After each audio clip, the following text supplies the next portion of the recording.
Karibuni katika hospitali ya rufaa ya mkoa wa Dodoma. Mimi naitwa Dr. Sara Ludovic, ni daktari bingwa wa magonjwa ya macho. Katika kuelekea siku ya tarehe 8 mwezi wa 3 mwaka huu, ambayo ni siku yetu wanawake, tunapenda kujivunia siku hii ambayo kwa kiasi kikubwa tunajivunia kwa sababu imewezeshwa na serikali yetu ambayo ni awamu ya 6, ambayo iko chini ya kiongozi hodari ambaye ni mwanamke Dr. Samia Suluhu Hassan. Hakika serikali ya awamu ya 6 imefanya mambo mengi ya kuwezesha wanawake kufanya mambo makubwa katika sekta ya afya.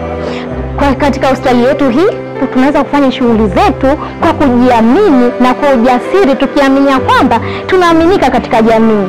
Ametuwekea mazingira uwezeshi ambayo ni miundombinu.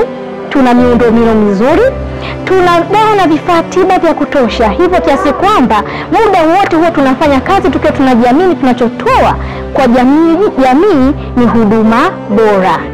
Pia tunapenda kushukuru uongozi wa hospitali ya rufaa mkoa wa Dodoma kwa kuendelea kutuwekea mazingira, lakini pia kutupa nafasi na kuendelea kutuamini sisi wanawake.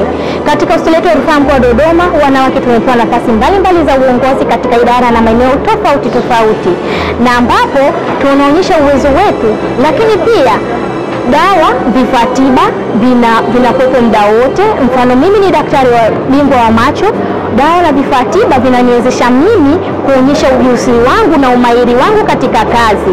Hivyo basi, hizi ndio juhudi zilizofanyika na uongozi wa hospitali ya rufaa mkoa wa Dodoma chini ya serikali ya awamu ya 6. Kwa niaba ya wafanyakazi wanawake kutoka hospitali ya rufaa mkoa wa Dodoma, tunapenda kuhakikishia serikali na uongozi wetu wa hospitali ya rufaa mkoa wa Dodoma kwamba kwa fursa walizokwenda kutupa, basi tunakwenda kufanya kazi zaidi na kwenda kuonyesha ujuzi wetu zaidi, na kazi iendelee.